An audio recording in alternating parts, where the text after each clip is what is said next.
和王令一组吗？雪越来越大了。没事，你怎么了？没事吧？别走，对寒冷的免疫力本。得快点送小鬼。哦。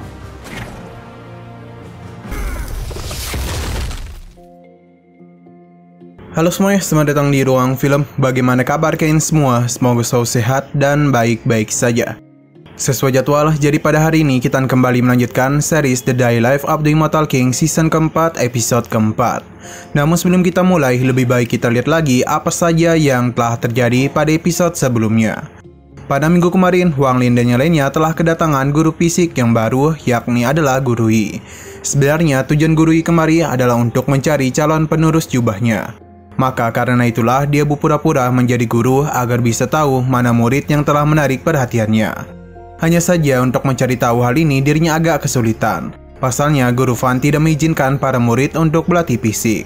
Hingga pada akhirnya para murid melakukan protes yang menyebabkan Guru Fan mulai kesulitan untuk memberikan ajaran karena dipaksa untuk terus mengajar para murid. Hal itu pun berhasil membuat para murid berlatih teknik fisik. Di saat melakukan lemparan bola, Wang Lin menggunakan teknik pemberat. Namun meskipun telah melakukan pemberatan, bola yang dirinya lempar masih mengelilingi dunia. Hingga bola itu pun jatuh sesuai dengan harapan dari Wang Lin. Berkat ini jugalah Guru Yi masih belum tahu tentang kekuatan sebenarnya dari Wang Lin. Sekarang kita akan melanjutkan episode terbarunya. Di sini kita dibawa ke kediaman dari Wang Lin yang mana terlihat dirinya itu sedang asik melakukan sesuatu. Sampai-sampai dia lupa kalau hari ini ada kelas pagi. Selain itu terdengar sebuah berita yang menginformasikan kalau tim manuver Songhai Xianju membuahkan hasil yang mana buronan Xing Jiao yang merupakan anggota 4 gajah telah ditangkap oleh Zhou Yi. Kita tahu betul kalau bola Wang Ling lah yang menumbangkan Xiao Jiao. Siang berpindah ke perkumpulan 4 gajah yang mana kini anggotanya hanya tinggal 3 saja karena Xing Jiao benar-benar absen. Mereka tentu tidak bisa menerima hal ini dan ingin balas dendam untuk Xing Jiao. Walaupun dua adiknya sudah ingin membalas dendam, tapi kakak pertama mereka menenangkannya. Karena bagaimanapun guru mereka sedang dalam pengasingan, jadi mereka tidak boleh mengganggunya. Apalagi ini adalah urusan yang sangat kecil, jadi bisa mereka tangani sendiri. Mereka bertiga berjanji akan membalaskan dendam untuk adik ketiga mereka. Kemungkinan besar yang akan diutus adalah master ketiga. Karena dialah yang akan membuat Paksi 60 membayar atas apa yang telah mereka perbuat sebelumnya. 这天鸡毛三个发誓，就会让六十门血债。 Siang berpindah kepada Erha yang sedang asik memandangi Wang Lin. Jingke memberitahu kalau saat ini Wang Ling sedang membangun surga iblis yang mana temanya adalah Erha sendiri. Namun ada poin penting dalam pembangunan ini, yang mana ini layaknya meletakkan pondasi sebelum rumah baru dibangun. Dan bisa dianggap ini adalah proses yang sangat penting. Erha yang penasaran pun mulai ditunjukkan Wang Ling apa yang sedang dirinya buat. Melihat hal itu seketika saja membuat Wang Ling begitu terkejut. Untuk bisa mendapatkan bahan-bahan ini, Wang Lin harus menggunakan 2 mik remesnya pada surgawi. Di sekolah, Guru Wang menjelaskan tentang nadi spiritual bawah tanah. Hal ini sudah ada sejak umat manusia memasuki era kultivasi ilmiah universal. Sedangkan inti bumi sendiri dipengaruhi oleh energi spiritual. Seiring berjalan waktu, urat nadi bawah tanah mulai tumbuh. Ini layaknya meridian pada pembuluh darah di tubuh manusia. Ada yang tebal, tipis, dan ada yang lainnya. Di atas nadi spiritual yang tebal akan ada energi spiritual yang lebih kuat. Sedangkan nadi spiritual yang tipis akan memiliki energi spiritual yang jauh lebih lemah. Jika nadi spiritual bawah tanah hancur, maka akan menyebabkan berbagai fenomena alam karena telah kekurangan energi spiritual. Guru Wang juga menyinggung para muridnya yang mengantuk karena bisa saja disebabkan oleh kurangnya energi spiritual. Di sini Chen Chao menanyakan apakah ada cara untuk membuat nadi spiritual buatan. Sebenarnya ini bisa saja, namun tetap saja itu adalah buatan manusia. Jadi tidak mungkin membuat akal spiritual masuk sedalam itu. Jadi dan lantang Guru Wang mengatakan tidak mungkin bagi seorang manusia membuat nadi spiritual buatan. Tapi Guru Wang tidak tahu kalau ada salah satu muridnya yang telah membuat akal spiritual. Tentu saja itu adalah Wang Lin. Beberapa saat kemudian ketika kelas berhenti, Lo Hua melihat keanehan yang mana secara tiba-tiba salju turun. Padahal ini bukanlah musim dingin. Guru Wang yang juga melihat hal itu mulai merasakan kejanggalan. Hal ini sama persis dengan apa yang dirasakan oleh Wang Lin dan juga Jingke. apalagi dirinya melihat sesuatu di lapangan. Wang Lin pun segera pergi keluar. Di sisi luar, Guru Wang mendatangi Guru Yi untuk menanyakan apakah ada orang yang telah membuat masalah di tempat ini. Guru Wang sempat menduga ini berhubungan dengan Guru Yi yang sedang mencari pewarisnya. Tapi Guru Yi tidak membenarkan hal itu. Hanya saja dia akan memanfaatkan kesempatan ini dengan harapan anak yang dirinya cari bisa menghentikan kejadian ini. Tapi jika anak itu tidak muncul, maka Guru Yi lah yang akan melindungi para murid dan sekolah. Melihat guru yang tergesa-gesa membuat Guru Wang yakin kalau ini berhubungan dengan Dewa Pedang Jahat Chen Nanxuan. Melihat dia yang tidak menjawab membuat Guru Wang semakin yakin dengan pertanyaannya.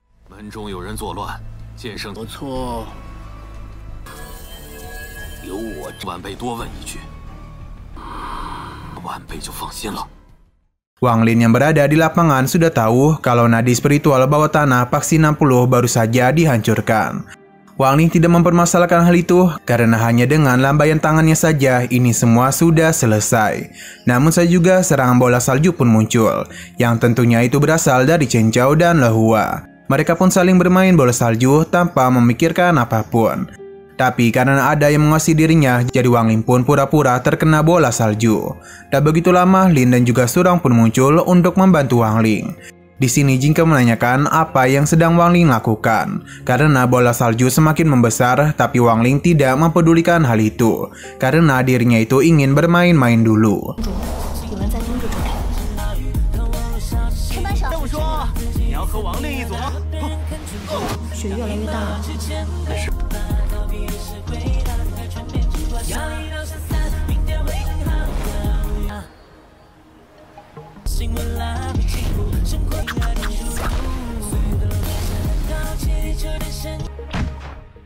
Alih-alih main lempar salju, Wang Lin dan yang lainnya malah membuat boneka raksasa dan yang lainnya. Melihat hal itu membuat Guru Yi dan juga Guru Wang merindukan masa muda mereka. Nasa juga, Guru Yi pun mulai melihat keanehan. Para murid yang berada di luar juga merasakan hal yang sama. Karena salju semakin tebal dan hawanya menjadi semakin dingin. Mereka sangat kebingungan kenapa ini begitu dingin. Padahal seragam mereka terbuat khusus dari ulat sutra spiritual. Mereka berempat pun bergegas masuk ke dalam dan meninggalkan Wang Lin. Di ruangan Guru Fan, dirinya yang ingin menulis sangat terkejut karena kuasnya seketika saja membeku. Dia pun menanyakan apakah nadi spiritual bawah tanah milik paksi mereka tidak bermasalah. Guru Wang menenangkannya karena ada master pedang yang melindungi mereka. Guru Fan paham, hanya saja dia sedang mengkhawatirkan para muridnya. Tapi bagi Guru Wang, ini ada tes yang sangat bagus untuk para murid. Jadi lebih baik mereka menganggap kejadian salju ini sebagai pelatihan tahunan paksi. Jika ada sesuatu yang tidak inginkan terjadi, maka master pedang akan turun tangan. Di sini Guru Fan menanyakan apakah penerus dari Guru Yi sudah ditemukan atau belum. Sayang sekali sampai saat ini Guru Yi belum kunjung menemukannya. Jadi Guru Wang pun yakin kalau dia sudah salah paksi. Surong sebenarnya sangat berbakat, namun dia tidak cocok menjadi penerus jubah. Guru Fan setuju, apalagi Wang Lin jauh lebih tidak cocok lagi. Kembali kepada Chen Zhao, ketika dia sedang ingin masuk ke kelas, tangannya seketika saja membeku. Teman-temannya di dalam baru saja memberikan peringatan. Padahal tangan Chen Zhao sudah lebih dulu membeku. Sedangkan temannya di dalam lidahnya yang menempel ke ganggang pintu. Mereka semua meminta Chen Zhao untuk mencari jalan keluar dalam mengatasi masalah ini. Chen Zhao berusaha menggunakan kekuatan fisiknya, tapi Le Hua mengingatkan kalau hanya sihir saja yang bisa mengalahkan sihir lainnya. Surong pun meminta Chen Zhao untuk menggunakan sihir bola api yang pernah mereka pelajari. Chen Zhao sangat membanggakan dirinya karena dia mendapatkan nilai tertinggi ketika mempraktikkan sihir bola api. Saat juga dirinya pun melakukan pelafalan mantra. Surong agak ragu dengan mantra yang sedang dibacakan oleh Chen Zhao. Le Hua menenangkannya karena Chen Zhao memang sedikit bersemangat dari kebanyakan anak. Saat juga Chen Zhao berhasil memanggil bola api yang begitu kecil. Teman-temannya pun merasa kecewa karena Chen Zhao tidak merapalkan kekuatannya dengan baik. Le Hua yang tadi mentertawakannya mencoba untuk membuat bola api juga. Namun apa daya dirinya juga telah gagal. Chen Zhao pun memberikannya semangat karena Le Hua bernasib sama dengan dirinya. Di sini Lin yakin kalau permasalahan ini bukanlah karena Chen Zhao. Dan mana saja ketika Surong dan Lin mencoba, mereka hanya mampu menciptakan api kecil saja. Di tengah kebingungan itu, Surong pun ingat kalau energi spiritual di tempat mereka telah semakin menipis. Ia bahkan menunjukkan yang seharusnya bola energi itu mengembang, namun ini layaknya air yang tak bisa digenggam. Lin pun yakin kalau ada permasalahan pada pelafalan mantra mereka. Tapi Surong berpikir di badai salju ini telah membuat nadi spiritual bawah tanah mereka mengalami masalah. Tentu saja ini agak sulit jika ingin memperbaikinya. Sesaat kemudian Lin pun jatuh karena dirinya sudah sangat kedinginan. Teman-temannya tentu saja panik karena kondisi Lin yang tak baik-baik saja. Surong pun berharap Wang Lin bisa memikirkan cara agar masalah ini bisa cepat terselesaikan. Di saat Chen Qiuying membawa Lin, Lo Hua baru ingat kalau Wang Lin tidak bersama mereka. 让我们门派的弟弟比如多给蜗牛森林，你怎么了？没事吧？别走，对寒冷的免疫力本。得快点送林令哪儿去了？ Sim berpindah keluar, yang mana master ketiga lah dalang dibalik semua ini. Dia begitu kesal karena Paksi 60 seharusnya tidak dibangun di atas nadi spiritual bawah tanah yang begitu subur. Dia terus saja menghujani sekolah ini dan salju yang sangat dingin. Bahkan hawa yang dingin ini berhasil menghancurkan jendela sekolah. Di sisi lain, Chen Qiu dan yang lainnya sedang berusaha untuk membawa Lin. Dia tidak menggunakan pedang terbang karena takut poinnya akan dikurangi karena menggunakan pedang terbang di area sekolah. Saat kemudian Jingke memberitahu kepada Surong bahwa Wang Lin sedang melakukan sesuatu untuk mengatasi hal ini. Kembali kepada master ketiga, dia yang sedang membalaskan dendam adik keempatnya didatangi oleh seorang murid yang mana tentu saja itu adalah Wang Lin. Pada awalnya dia ini sempat meremehkan kekatan Wang Lin, hingga dia baru sadar kalau sejak tadi Wang Lin tidaklah membeku, dan dia itu hanya berjalan santai saja. Wang Lin tidak menjawab dan segera menjauhkan pedang dari master ketiga. Pada saat juga pertarungan pun terjadi di antara mereka. Dikira bakal epik, pertarungan ini ternyata hanya biasa-biasa saja. Karena baru saja yang bergaya, master ketiga itu langsung dipentalkan oleh Wang Lin dan membuat lubang pada area sekolah pun terbuka. Di sini Wang Lin pun langsung menancapkan Jingke agar bisa menyebarkan energi spiritual kepada nadi spiritual tanah.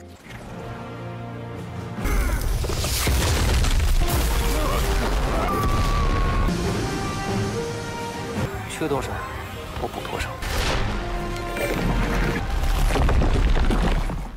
Hanya dengan satu tetesan kekuatan Wang Lin saja, musim dingin tadi langsung berubah menjadi musim semi, dan diikuti dan tumbuh-tumbuhan dan beberapa pohon. Selain itu, hawa dari tempat ini juga langsung berubah. Berkat itu jugalah Lin sadarkan diri. Nah, sejak tadi ternyata guru ini tidak melihat pertarungan Wang Lin. Dia pun penasaran sebenarnya siapakah yang telah menghentikan ini semua. Di sisi lain, Joe yang sedang mengadakan kompetisi press kedatangan pedang yang Wang Lin lemparkan. Tidak itu saja, master ketiga dari perkumpulan gajah juga berhasil dikirim kemari. Yang mana sekali lagi hal ini memudahkan Joey dalam menangkap mereka. Sekali lagi Joey memberitahu kalau ini adalah rencananya.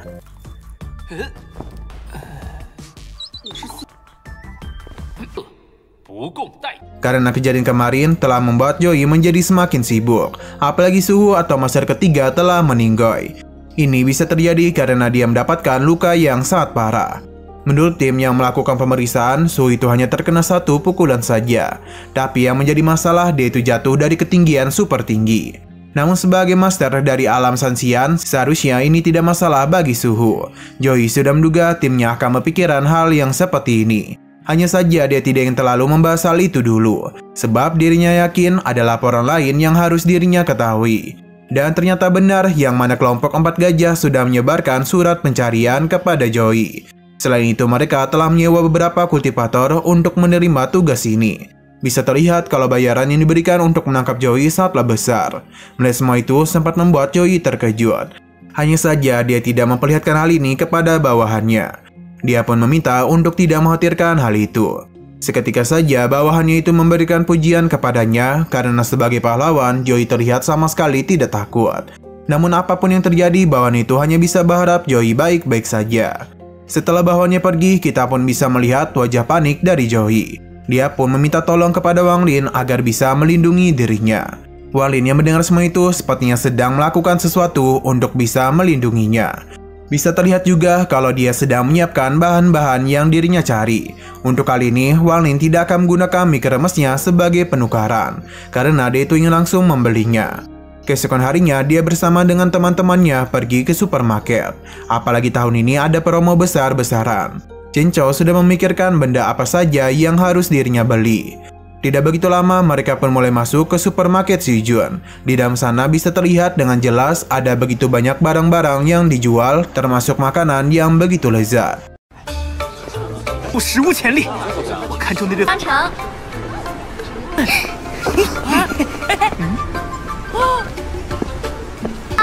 彤彤一零食。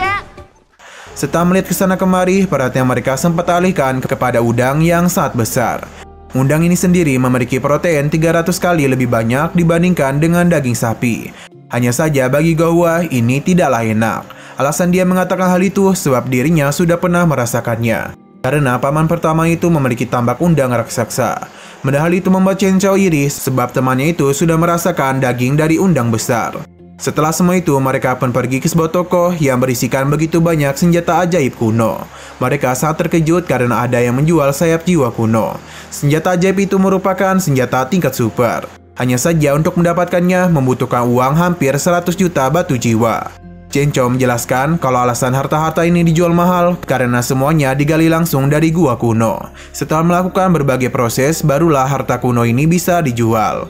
Seorang tahu betul kalau senjata ini tidak bisa dibeli dengan uang saja, sebab mereka adalah senjata para kultivator kuno, yang mana mereka sendirilah yang akan memilih pemiliknya. Selain itu mereka juga memiliki emosi tersendiri. Dikatakan kalau hanya orang-orang kuat yang bisa mengendalikan pedang ini. Mereka juga mampu mendengar suara dari senjata ajaib itu. Sepertinya itu bukan rumor belaka, sebab saat ini Wang Lin dipusingkan dengan suara dari senjata ajaib yang berharap bisa dibeli olehnya. Seberapa keras pun senjata ajaib memohon, Wang Lin tidak peduli. Bahkan ada senjata yang boleh dijadikan apapun selama Wang Lin mau membelinya. Tapi apa daya, Wang Lin tidak berbuat apapun. Jingke sendiri cukup kasihan dengan senjata kuno ini, tapi apa boleh buat, Wang Lin lebih mementingkan mie kremes dibandingkan dengan senjata ajaib kuno. Mendapatkan penolakan dari Wang Lin seketika saja membuat para senjata kuno ini patah hati. 这些法器都喜。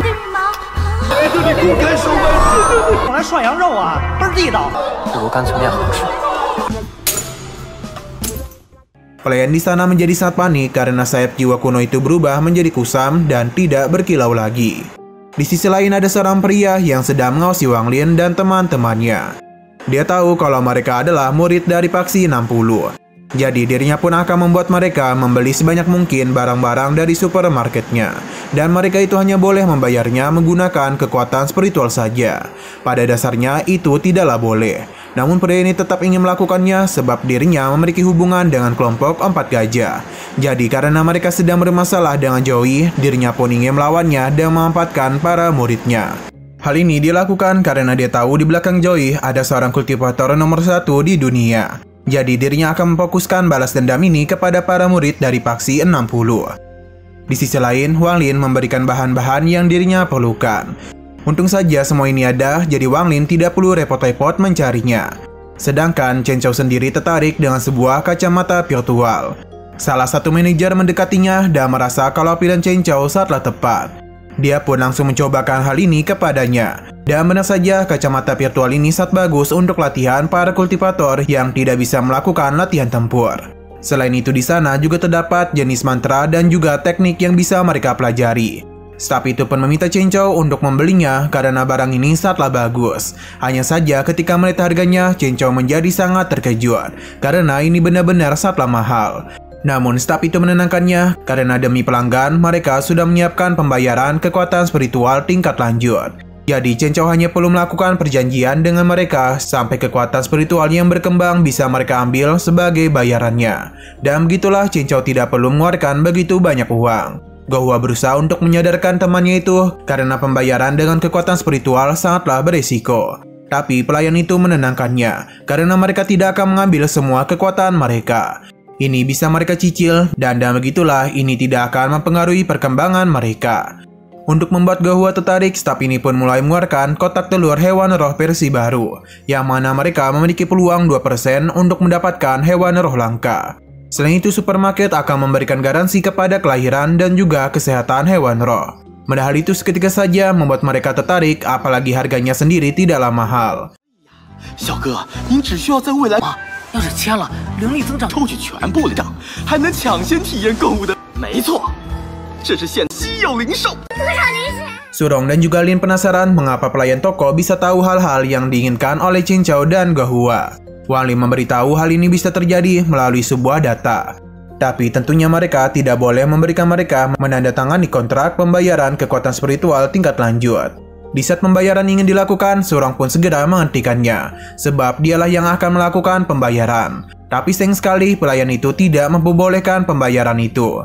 Tentu saja hal ini membuat Surong penasaran sebenarnya apa yang telah terjadi. Apapun yang Surong lakukan, staf itu tidak peduli sebab merekalah yang memegang peraturan. Jingke sadar betul kalau orang-orang ini sengaja melakukan hal itu. Wang Lin paham dan dirinya pun segera menunjukkan brosur dari mie kremesnya. Seketika saja itu pun mengingatkan dia kalau mereka memang ada diskon dan gratis pengiriman. Saat juga pelayan itu pun segera memperlihatkan mesin kepada mereka.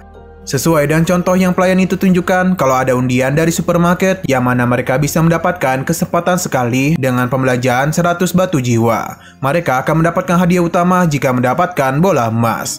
Tapi jika mendapatkan bola perak, mereka hanya bisa menukarkannya dengan sebuah tisu gulung saja. Dia pun penasaran apakah mereka akan mencoba hal ini atau tidak. Berhubung Wang Lin sudah melakukan pembelian sebanyak 80 batu jiwa, maka dirinya berhak mendapatkan 8 kali kesempatan.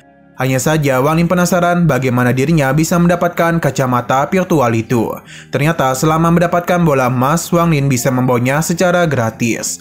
Tapi tentunya untuk mendapatkan bola emas sangatlah sulit, karena ada 3000 bola perak di dalam mesin ini. Namun tanpa pelayan itu ketahui kalau Wang Lin sudah menyiapkan jurus keberuntungan pesi terbatas. Jadi dalam 1 jam ke depan, Wang Lin akan mendapatkan keberuntungan yang tidak akan terkalahkan. Wang Lin pun menggunakan hal itu dan langsung saja memulai menggunakan mesin undiannya. Hanya dalam 1 kali kesempatan saja, Wang Lin berhasil mendapatkan bola emas, yang seketika saja membuat pelayan ini terkejut. Begitu juga dengan teman-teman Wang Lin, yang mana mereka memberikan pujian kepada keberuntungan yang dia miliki. Tapi pelayan itu segera menghentikannya sebab dia lupa memberitahu kalau mereka memiliki sebuah aturan, yang mana para pelanggannya harus mendapatkan bola emas banyak 2 kali. Dengan begitulah mereka baru bisa mendapatkan kacamata luar angkasa.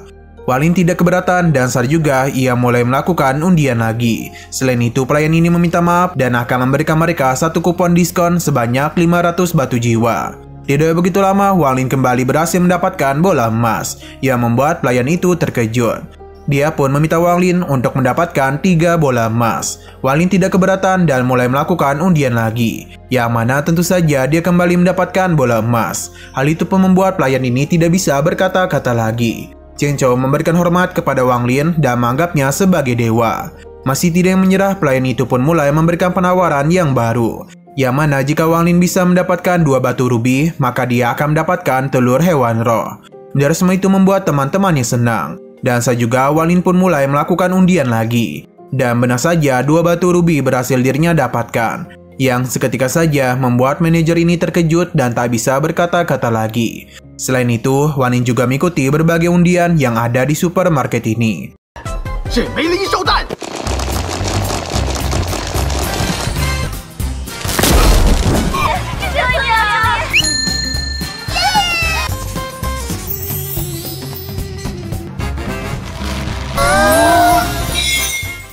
Semua undian yang Wang Lin lakukan berhasil dirinya menangkan. Ini semua bisa terjadi karena dia menggunakan skill barunya. Manajer toko yang melihat semua itu menjadi sangat sedih. Selain dia, pemilik supermarket pun juga ikut kesal. Dia yang sedang marah berencana untuk membuat mereka pulang. Manajer toko pun akan memberikan Wang Lin mie kremes gratis selama dia tidak ikut dalam undian lagi. Wang Lin tidak terlalu mendengarkannya karena dia hanya fokus kepada mie kremesnya saja. Hingga pada akhirnya dia pun kembali mendapatkan undian, yang mana dia diperbolehkan mendapatkan 1 mie kremes. Pada awalnya manajer itu tidak terlalu mempedulikan hal ini. Namun seiring berjalannya waktu, Wang Lin terus saja mendapatkan undian, yang mana dia pun berhasil mendapatkan semua mie kremes itu.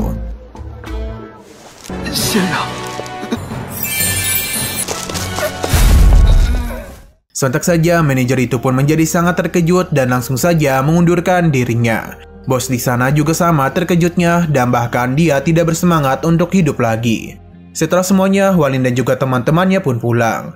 Hanya saja Gohua terlihat lesu karena dia sadar kalau mereka menggunakan kekuatan untuk membayar semua ini, maka hanya akan memperburuk keadaan saja. Jika tanpa Wang Lin, mungkin mereka ini sudah tertipu. Mereka sadar sebagus apapun barang yang mereka beli, ini bukanlah sesuatu yang bisa mereka beli dengan kekuatan.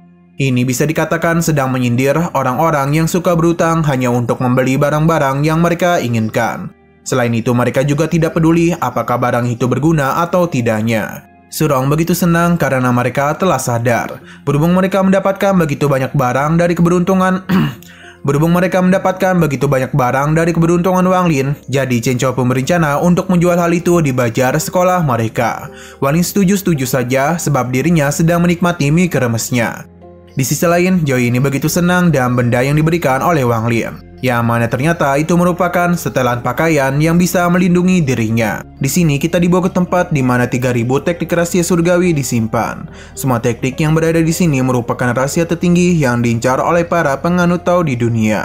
Jika berhasil mendapatkan satu saja, maka mereka akan mampu mendominasi dunia. Meskipun begitu, ada beberapa orang yang tak bisa melihat garis besar dari teknik rahasia surgawi. Setiap harinya akan ada banyak sekali roh surgawi yang sibuk mengurus tempat ini. Selain memberikan penjagaan, para roh juga sering merawat dan juga melindunginya.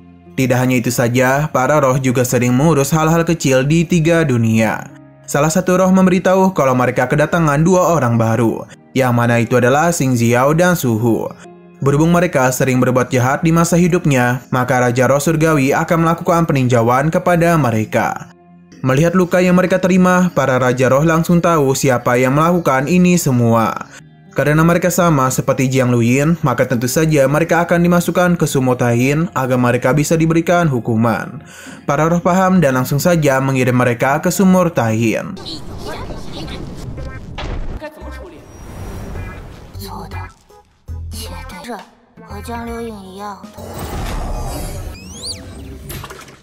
Nah, untuk Jiang Luyin sendiri belum pernah keluar, karena dia itu masih belum kunjung tobat. Kemungkinan besar dia ini akan terjebak selamanya di dalam ilusi sumur.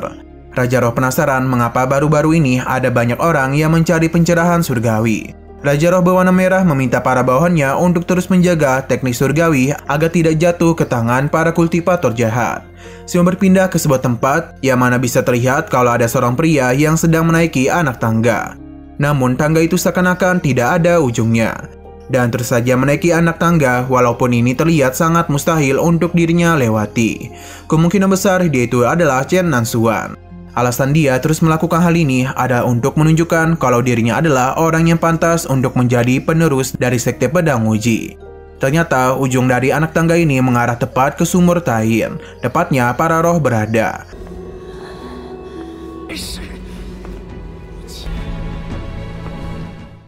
Salah satu roh mengatakan kalau Chen Nanxuan yang merupakan murid sejati kedua dari sekte pedang uji sudah berada di puncak keabadian sejati tingkat 9. Dia juga telah menantang tangga pikiran surgawi untuk ke 6751 kalinya. Raja Roh Merah mengatakan mengapa Chen Nanxuan tidak diberikan pencerahan, yang ternyata dia itu telah menipu gurunya sendiri dan bahkan menghabisi leluhurnya. Karena semua kesalahan itulah Chen Nanxuan tidak kunjung mendapatkan pencerahan. Para roh paham dan langsung saja menggagalkan Chen Nanxuan dari tangga pikiran. Sesaat kemudian Chen Nanxuan bangun dari meditasinya. Dia begitu kesal karena hanya tinggal sedikit lagi dia ini akan berhasil. Chen Nanxuan ini sedang menunggu seniornya yang semakin menua. Sedangkan dirinya itu masih awet muda. Jadi dia yakin akan ada hari di mana dirinya mendapatkan pencerahan surgawi. Selain itu dia juga memiliki banyak murid yang bisa dirinya jadikan sebagai penerus. Tanpa Chen Nanxuan ketahui, 2 muridnya itu telah berhasil dikalahkan. Jadi dia hanya memiliki 2 murid berbakat saja. Melihat Joey yang telah mengalahkan 2 temannya membuat salah satu tetua marah besar. Bahkan dia itu sampai membelah gua tempat mereka berada. Wajar dia kesal karena Joey seakan-akan sedang meremehkan sekte mereka.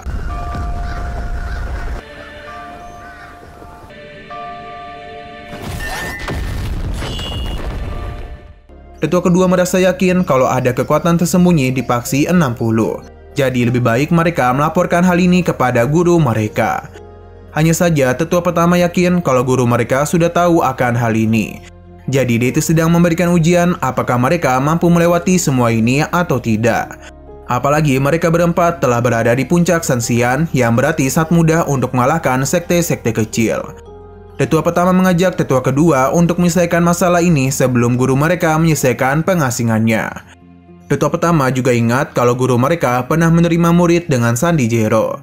Hanya saja keberadaannya saat ini masih belum diketahui. Zero jauh lebih kuat dari mereka. Namun jika sampai menyuruhnya menyelesaikan masalah ini, maka hal itu hanya akan mempermalukan mereka saja. Tetua kedua setuju dengan pendapat dari tetua pertama. Hanya saja untuk berhadapan dengan faksi 60, tetua pertama seharusnya tidak perlu turun tangan. Selain itu, dia juga tahu kalau besok faksi 60 akan mengadakan kegiatan bazar.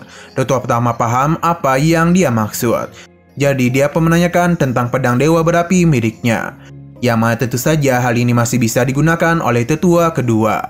Semua benda yang terkontaminasi oleh pedang dewa berapi miliknya akan berubah menjadi benda yang meledak. Para Raja Roh yang melihat semua ini merasa yakin kalau mereka akan kedatangan satu tamu lagi. Para Raja Roh hanya bisa diam saja karena tidak bisa berbuat apapun kepada Daftar Putih. Kemungkinan Daftar Putih merupakan orang yang tak bisa disentuh. Xiao berpindah ke faksi 60 yang mana Guru Hong menjelaskan kalau sekali lagi faksi mereka akan mengadakan kegiatan bazar pada esok hari. Dia pun mengingatkan kepada para murid untuk meninggalkan barang-barang yang tidak mereka butuhkan agar bisa dijual kembali. Uang yang mereka dapatkan dari bazar ini akan mereka gunakan untuk membantu pembangunan sekte di daerah miskin. Para murid yang ikut serta dalam bazar ini akan mendapatkan poin tambahan. Selain itu, faksi juga akan memilih para murid yang mampu mengumpulkan donasi terbanyak agar bisa diberikan hadiah. Guru Hong berharap para murid bisa ikut serta dalam bazar besok. Di sini Jingke menanyakan senjata ajaib yang akan Wang Ling jual. Xiao berpindah lagi kepada Chen Hanxuan, yang mana itu masih terus berjuang untuk mendapatkan pencerahan. Dan begini dirinya pun kembali menantang tangga pikiran surgawi ke 6753 kalinya. Kembali kepada Wang Ling, yang mana dia itu sedang mencari sesuatu. Erha yang mengatakan hal itu sangat terkejut dan apa yang dilakukan oleh Wang Ling. Sebab ada sebuah tempat yang disegel di rumah itu. Baru kali inilah Erha melihat hal itu, padahal dia sudah berada di rumah ini dalam waktu yang cukup lama. Erha akan ikut bersama Wang Ling karena dia itu ingin melihat harta karun apa yang selama ini Wang Ling sembunyikan. Tidak begitu lama, Wang Ling pun tiba, yang ternyata dia itu pergi ke tempat di mana teknik surgawi disimpan. Semua ini tentu saja membuat para roh terdiam karena mereka tidak tahu sebenarnya apa yang telah terjadi. Padahal mereka diminta untuk selalu menjaga tempat ini, namun malah dimasuki dengan mudah oleh seorang murid.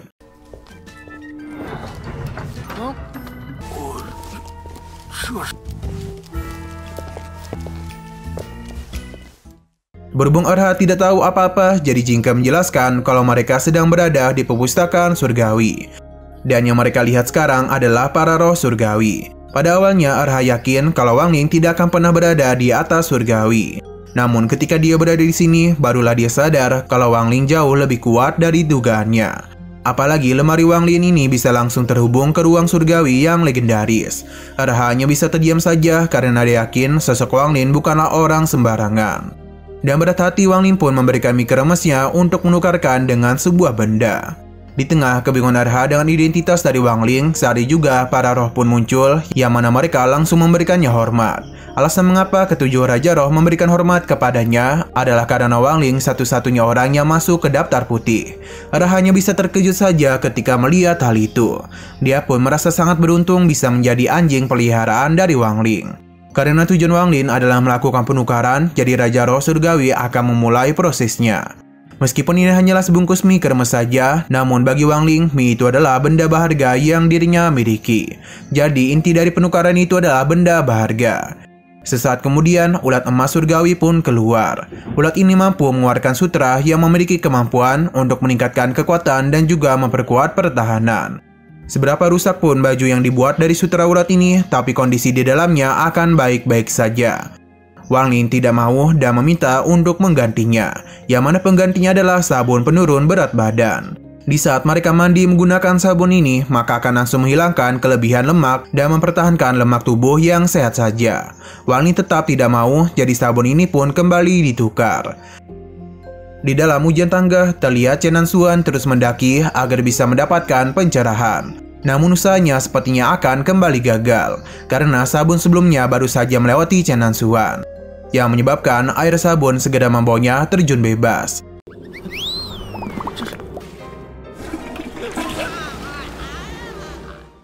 Nah, barang selanjutnya adalah pil keramahan. Di saat memakan pil itu akan meningkatkan kekuatan spiritual secara permanen. Hanya saja itu ditentukan pada kondisi tubuh tiap orang, jadi kemungkinan gagalnya juga masih ada. Raja Roh bisa menjamin kalau kemungkinannya lebih besar daripada mereka menggacha skin legend. Berhubung pil ini sangatlah berharga, jadi Erham menyarankan Wang Ling untuk memberikannya kepada orang tuanya. Namun Wang Ling tidak ada niatan untuk menggunakan pil instan ini. Jadi dia pun meminta kepada Raja Roh untuk mencarikan dirinya benda yang lebih biasa saja. Raja Roh pun paham dan segera mengerahkan kekuatannya untuk mencari benda yang diinginkan oleh Wang Ling. Seberapa banyak pun harta yang dikeluarkan oleh Raja Roh, semua itu tidak membuat Wang Ling tertarik. Berhubung sumur ini terus saja digunakan, membuat Raja Roh begitu sibuk. Hal itu pun segera dimanfaatkan oleh Chen Nanxuan agar bisa mendapatkan pencerahan. Setelah percobaan ke 6.999 kalinya, akhirnya Chen Nanxuan selesai. Sedangkan di dalam perpustakaan, karena hanya dengan sebungkus mikromes saja, mereka bisa mendapatkan begitu banyak harta. Jika saja senjata ini diedarkan, maka bisa dipastikan akan membuat para kultivator biasa menjadi jauh lebih kuat. Jingke merasa hal ini wajar, karena bagi Wang Ling, mikromes itu sangatlah berharga. Erham pun penasaran mengenai alasan Wang Ling menyukai mikromes itu. Kita pun dibawa ketika Wang Ling masih berumur 3 tahun, yang mana saat itu dirinya sedang asik membuat coretan, yang mana itu bukanlah coretan sembarangan. Karena hal itu mampu memanggil Raja Roh. Di sini dia itu melihat gambar ciptaan dari Wang Ling.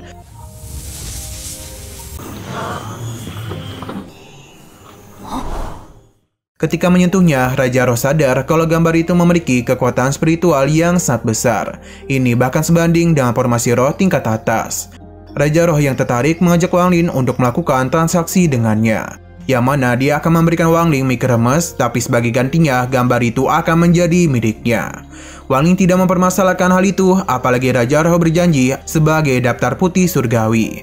Pada awalnya Raja Roh hanya berniat untuk menipunya saja, karena seberapa kuat pun Wang Ling nantinya, dia ini tidak akan mungkin bisa menantang kehendak surgawi untuk menemui dirinya.